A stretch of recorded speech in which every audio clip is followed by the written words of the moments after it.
día, hermanos, bendiciones a todos. Seguimos con los devocionales, los enemigos del alma. Otro enemigo del alma es la autoconmiseración.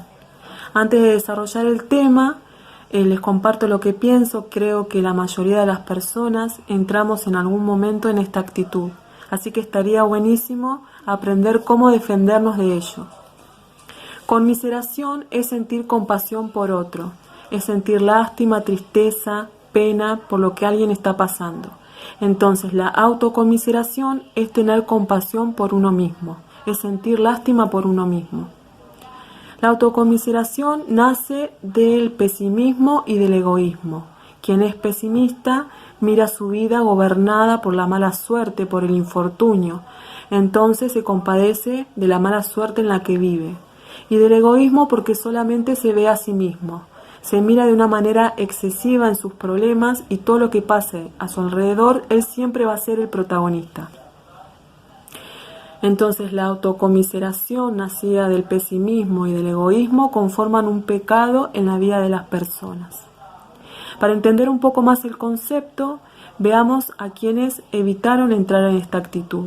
Uno de ellos fue Jesús. En el pasaje de San Mateo 16, 22, 23 dice: Entonces Pedro, tomándolo aparte, comenzó a reconvenirle diciendo: Señor, ten compasión de ti, en ninguna manera esto te acontezca. Pero él, volviéndose, dijo a Pedro: Quítate de delante de mí, Satanás. Me eres tropiezo, porque no pones la mira en las cosas de Dios, sino en la de los hombres. Pedro le decía a Jesús: ten compasión de ti mismo. Pero Jesús le decía: quítate de delante de mí, Satanás. Jesús se resistió a esta tentación de la autoconmiseración y reprendió al que lo estaba tentando, que no era Pedro, sino Satanás que hablaba a través de él. La autoconmiseración es una herramienta del diablo para afectar nuestras vidas, de la misma manera que quería hacer en Jesús. Si Jesús hubiese tenido compasión de sí mismo, hubiese quitado sus ojos de la voluntad del Padre y del poder del Espíritu Santo que estaba obrando sobre él. Así quiere afectar a nuestras vidas. Que nosotros quitemos los ojos de Dios, que solo nos miremos a nosotros mismos en medio de lo que nos acontece.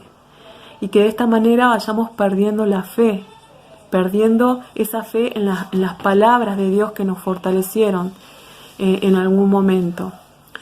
Y también le estamos dando lugar al resentimiento, ¿no? Empezamos a rezongar que por qué siempre nuestra vida está en desgracia, en mala suerte, y nos comparamos con la vida de los demás, ¿no? Le reprochamos a Dios porque Él permite que nosotros siempre estemos viviendo de esta manera. También le damos lugar a que aumente el egocentrismo. Ya sabemos que en la autoconmiseración nosotros nos miramos a nosotros mismos y no vemos que también, además de nosotros, hay otras personas que también sufren. Entonces, pero también el egocentrismo nos lleva a pensar que el mundo gira en torno a nosotros y no en torno a Cristo.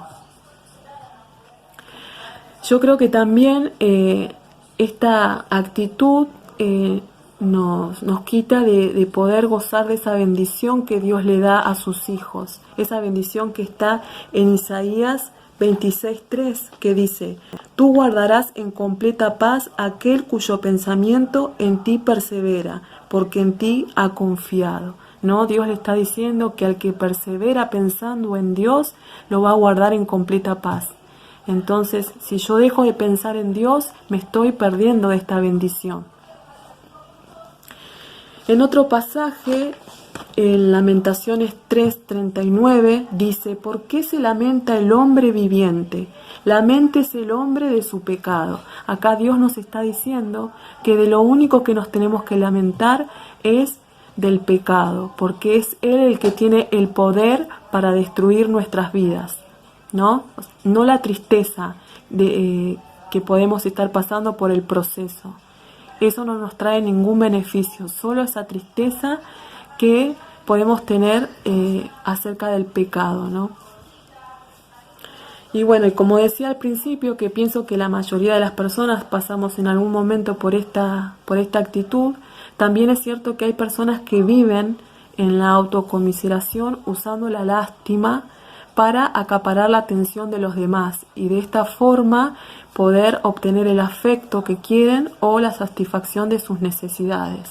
Entonces, la palabra que dice en Jeremías 17:5 dice: maldito el hombre que confía en el hombre y pone carne por su brazo y su corazón se aparta de Jehová. Acá dice que a Dios no le gusta a las personas que confían en las personas y no lo miran a Él, ¿no? Entonces estas personas que viven usando la lástima solo buscan el favor de los hombres, de las personas y no el de Dios. Bueno, lo importante de todo esto es saber cómo salgo de esta situación. Yo creo que cuando nosotros entramos, le damos lugar a esta tristeza, a esta depresión relacionada con el resentimiento, en algún momento pensamos que Dios, al vernos así, va a hacer algo y va a cambiar, ¿no?, lo que nos está afectando con tal de sacarnos de ese estado. Y cuando yo leo la palabra en 2 Corintios 7:10, dice: porque la tristeza que según Dios produce arrepentimiento para salvación, de que no hay que arrepentirse, pero la tristeza de este mundo produce muerte. Bueno, acá hablaba de la tristeza que produce arrepentimiento para salvación, que era lo que dijimos de lamentarnos por el pecado. De eso no hay que arrepentirse. Pero acá dice que sí hay que arrepentirse de esa tristeza en la que nosotros entramos, esa tristeza que proviene del mundo. Entonces yo, leyendo este pasaje, me veo en mi tristeza sola, porque si yo dejé de pensar en Dios y pienso en mí, de alguna manera me encerré en mí misma y lo dejé a Dios afuera. Entonces yo lo que hago es tomar otra actitud, porque yo sé que esa tristeza es la que va a hacer que yo perezca y no esos motivos que me estaban afectando, ¿no? Entonces yo, sabiendo esto, tomo otra actitud, una actitud que va a estar basada en poner mis ojos en Dios, en volver a creer que Él me ama, que su voluntad es buena, agradable y perfecta, que a los que le aman en todo les ayuda a bien. Entonces no hay manera que esto salga mal, ¿no? Entonces yo empiezo a confiar nuevamente en que Dios está tomando el control de todo y que este proceso es necesario para mi vida. Como dice la palabra en Jeremías 20:11, mas Jehová se levanta como poderoso gigante. Acá yo me empiezo a fortalecer y empiezo a ver que no voy a perecer en todo lo que me está pasando, ¿no? Y también hay otros versículos que dice, que después lo pueden leer, que está en Santiago 1:2-4 y Primera de Pedro 1:67, que dice: las pruebas y las aflicciones de este mundo, o sea, se refiere a eso, las pruebas y las aflicciones de este mundo son necesarios para que nosotros crezcamos y seamos fortalecidos.